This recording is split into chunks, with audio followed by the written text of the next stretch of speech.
संयोग बसत आज जेहेतु विश्व कर्कट दिवस बा वर्ल्ड कैंसर डे तेणु ये सेशन टॉपिक रखा जाइछि the current scenario of cancer in India. Good afternoon, one and all present here. This is indeed an honor to be invited on a platform called Foresight, and I thank at the onset the progressive thought of Team Otv led by Mrs. Panda. And today is a World Cancer Day, and we thought of collaborating and making a session, making people aware of how the cancer scenario is changing around the world and in this country, and particularly in the state of Odisha. So after this great talk by Dr. Teran, he made it very clear that the changing paradigm of healthcare has really arrived, and we need to be very precise on what we are dealing with. So to be very precise, we need a technology called the DNA technology, or the technology to know your own genes. So the cancer scenario is here to stay, thanks to our lifestyle, thanks to the growing population of the world, thanks to our lifespan, which has increased dramatically. So people will be having cancer experience, but may not die of cancer. So today, on this World Cancer Day, I must tell you that cancer will be part of our life, some of our lives, but we may not die of cancer. The biggest example, you have seen the great sixes hit by Yuvraj Singh the other week in Cuttack. So he is a cancer survivor as well. So don't be afraid of cancer and be aware of cancer. That is what we are going to talk about now. And we have set up a platform, India's first DNA-based platform called InDNA Life Sciences in the smart city of Bhubaneswar. And I'm very happy to be proud of this organization called InDNA, where we look solutions for life in DNA. And I'm happy that we have been associated in the smart city of Bhubaneswar. So Bhubaneswar is really popular in this country today because it has outsmarted 98 different cities to become the #1 contender to be the smart city. So if it is smart city, it has to be smart health, and we have the first platform of DNA technology. So the 10 pain points in India in terms of diagnostics, we have many boutique diagnostics who are feel-good diagnostic centers. None of them include clinicians. They only take clinicians as customers, but clinicians are part of the diagnostic regime now. We have to include them. There is lack of population or community-specific targets. We grow like pharma model, but we are not taking people and clinicians into our fold. We are implementing Western model in India, which is not working, as Dr. Teran was also mentioning. And there are lack of scientipreneurs or scientists starting diagnostic company. So I am one of those who took the step to set up this platform, and that too in the city of Bhubaneswar. We are trying to decrease the cost in a developing economy like India, and we are looking into solutions for our problems. So we are transitioning from cells to DNA, and we are here on an era of precision medicine. Yesterday was symptom-based or intuition-based medicine, which Dr. Teran was mentioning. Now we have a pattern-based or evidence-based medicine. Tomorrow, all of you will have data-based medicine. You may have a genome card in your pocket like a credit card.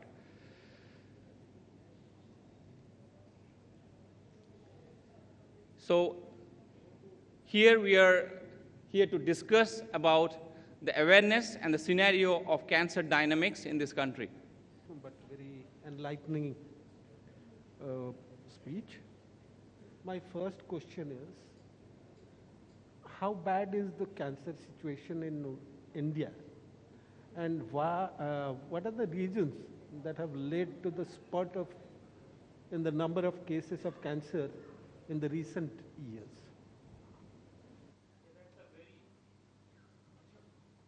That's a very common question. So any healthcare situation, when we compare to the rest of the world, we always come first. Why? Because India is the most populated country in the world. So you take diabetes, we are the diabetes capital. You take cancer, we are the cancer capital. You take cardiovascular disease, we are the cardiovascular disease capital. Because we have 1.3 billion population, 1/5 of the world lives here. But on the other side of it, the changing lifestyle from farmer class to the software class. So we have traveled a journey of hardworking, perspiring individuals to comfortable, air-conditioned individuals. But our cells, which has taken millions of years to evolve, do not know whether you are now rich, you are sitting in an air-conditioned office and not working hard. So therefore, the environment has changed, our food and lifestyle has changed, our life expectancy is more now, we are living more. So therefore, all these factors have actually changed our DNA and made us more susceptible to a disease called cancer. Cancer is not a single disease, it's a disorder of the genes and which we acquire in our lifetime. So if a person is chewing tobacco, which is a big menace in Odisha, that boy or a girl which has an exposure of 25, 30 years of his oral cells, those cells declare a war that they are not going to die anymore. So that is what we call cancer. And is it all genetic factors which cause cancer or just smoking, or are there any other reasons that can lead to like hereditary or something else? So a life, any biological life is a mixture of your nature and nurture. So how you are nurturing the environment, what are the environment effect, and what we are born with, that is our nature. So obviously we are governed by our DNA, which we inherit from our parents. So we may have inherited few genes which are susceptible to cancer, but we are expediting the process by our lifestyle changes like smoking, alcohol, and high-fat diet. So I would summarize there are 5 important factors which govern most of the cancers, maybe 80% of the cancers. Number 1 is your body mass index, that is obesity. Number 2 is lack of roughage and vegetable diet in your food. Number 3 is your exposure to different mutagens like lead, pollutions and things like that. Number 4 is your addiction habits like alcohol, tobacco and things like that. And number 5, aging, the aging population. If you are aging, if you are living for a more number of years, you are more susceptible to develop cancer. Thank you. And would you say, what would you attribute the high number of deaths, the disproportionately high number of deaths caused by cancer in India compared to other developed countries? So cancer is not that deadly a disease that you cannot manage. Only why we are not able to manage is the late diagnosis or the lack of awareness. People are living with cancer which they don't know. So when they come to the doctor, it is either a late stage 3 or early stage 4, where the doctor has to intervene in terms of surgery, medicine, and chemotherapy and radiotherapy. So therefore, early diagnosis and awareness is the key. Otherwise, in India, which is really a lacunae, that rural people or people who are little stigmatized by the word cancer, that oh my God, I just don't want to reveal in the society that I live with cancer. Let me do something. So there this self-management and changing the clinical perspective is one of the root causes that why we are not able to manage cancers that well. Is the high cost of treating cancer, is that a reason for the high number of deaths? Actually, as Dr. Teran was mentioning in his earlier talk, the cost factor in India is pretty well unequally addressed. So most of these urban cities have the high number of facilities or super specialty facilities, and the rural sectors completely lack even the primary care center. So there's a huge divide. So by the time you come to the city at a late stage, you do all the things possible to save your life. So that's why people think that cancer is very highly costly. But actually it is not. If you are aware, if you are coming to the doctors at the right time, at the right point. We have always been told that smoking leads to cancer. But we have also seen people who have been lifelong smokers. They've lived without having cancer, and people never had a smoke, they've died of cancer. How do you describe this discrepancy? That's a very important question, a very common question I'm asked with. If I compare somebody who is driving in a highway without a helmet, his chance of having an accident is much higher than a person who is well equipped with helmet and at a slow speed in a lesser crowded road. So it doesn't mean that that person who's riding without a helmet on a highway will meet with an accident. There's always a chance that he will go home safely and there will be no accident. But compared to the other person who is equipped, he may have a very high chance of meeting with an accident. Number one. Number two, everybody, as our body is one of the greatest marvel in this universe, we have a self-healing process. Our DNA repair capacity in our body is marvelous. So every person has different DNA repair capacity. So a person who can smoke for 25, 30 years, his body is being healed, repaired quite efficiently than other person who has a lot of mutations in his genes and his DNA, who may be very susceptible and develop cancer in 5, 7 years. So this is the genetic susceptibility which differs from people to people. But nevertheless, tobacco is the single most studied cause which leads to cancer, and Odisha is the biggest example.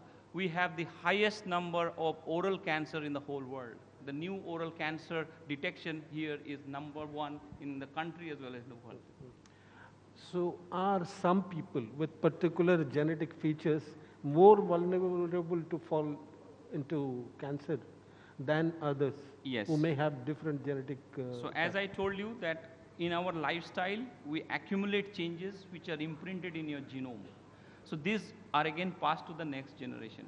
So therefore, you are inherited with certain kind of signatures from your parents, which makes you susceptible to develop cancer. For example, breast cancer. Breast cancer, there are two genes called BRCA1, BRCA1 and BRCA2. There are some mutations in these two genes which can be detected very early.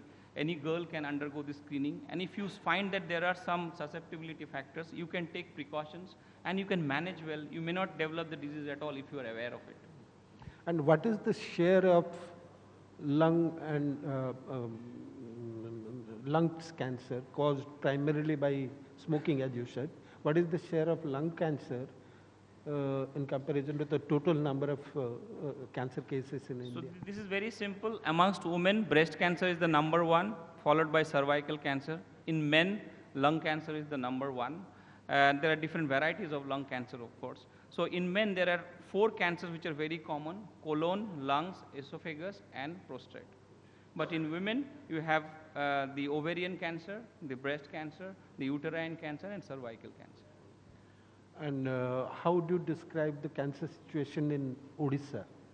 The cancer situation in Odisha, in terms of oral cancer and head and neck cancer, is very, very grim, which we all have to be aware of. What pains me and what I think the government should take a step is, in the rural schools, in primary schools, I have seen the teachers, the faculties even go to the class with chewing gutka and pan, which is part of the culture and habit.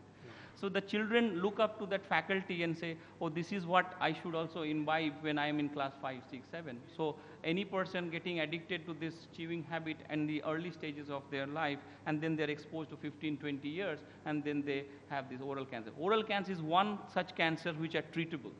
You have these early changes in your mouth cavity. The moment you have those changes, please go and see a doctor, and you are completely cured and treatable. So we are trying a national project now on making this screening program, a massive screening program in the state, to make people aware that oral cancer is treatable and curable.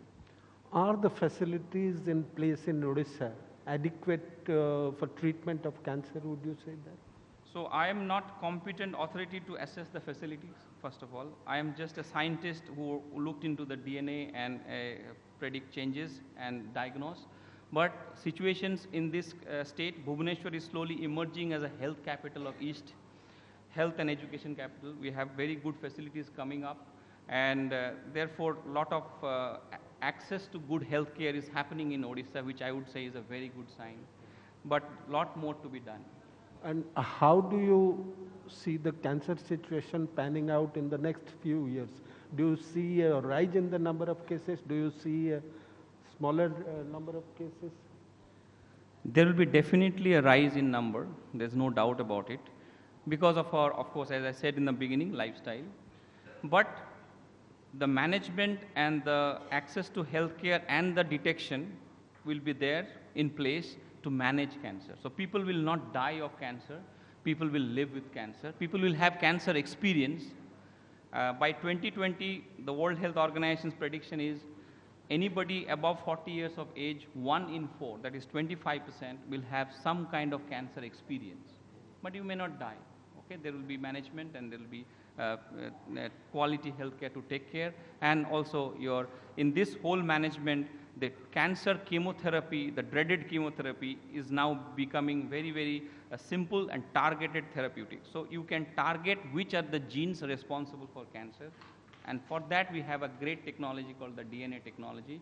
And I'm happy to share that in entire Eastern India, we have set up this platform for the first time in Bhubaneswar to look into the DNA, how to make the cancer therapy targeted and precise. Thank you, Dr. Banerjee. That was very reassuring, the new DNA technology that you talked about.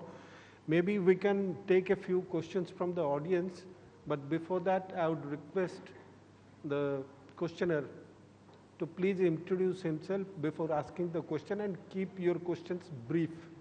1 or 2 questions, not more than that.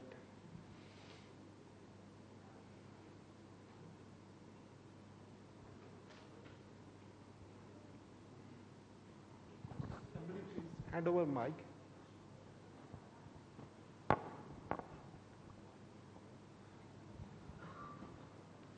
Thank you, the organizers of Foresight. I am Dr. Shivanand Mandi. I am a general surgeon.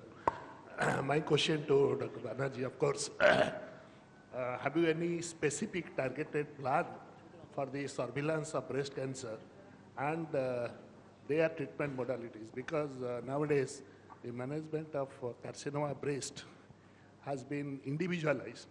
So have you got any plan in the recent time? Yeah, that's a very good question. If I can simplify his question, he's asking whether you have a planned target plan for managing breast cancers. Yes, we do have. So previously, breast cancer or a lung cancer or a stomach cancer, we had a routine regime of chemotherapy drugs. But today, thanks to the discovery science, we have specific targets for breast cancer. So there is a hormone called herceptin, HER2/neu. So this HER2/neu protein gets upregulated in most of the breast cancer. So we see the gene first, whether this gene number has increased, and then there is a monoclonal antibody against this HER2/neu called herceptin. So about 40 to 50% of these breast cancer cases are responding well. Their 10, 15, 20 years of survival has increased because of this monoclonal antibody called herceptin. Then there are early screening methods in families having breast cancer. We do family counseling and we screen all the women and girls in that generation whether they have these breast cancer mutations.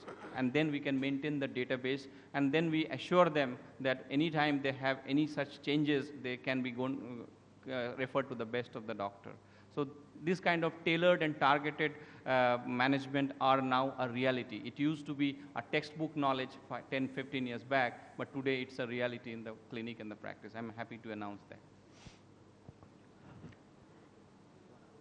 Myself, Chitralekha Mohanty, I'm from Congress. Sir, actually, I heard one word, Castleman disease. That disease is coming under cancer or not? Please explain. Can you please repeat the question?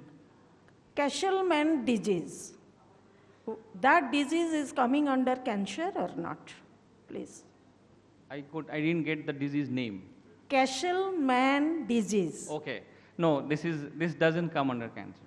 But some are saying it is coming under cancer. See, as I told you that Okay, sure. cancer is an umbrella of disorders. So it is not necessarily that it has to be categorized as cancer. Because of cancer, there are many other abnormalities people suffer from. This is one of them. So can't see any more hands? Or is there one? Let it be the last question, sir. Somebody please hand over a mic. I'm Makbul Ali. I'm a local citizen. My question is, the tests and the basic researches you are doing, is it specific to only Bhubaneswar specific, or is it also in the rural area of Odisha?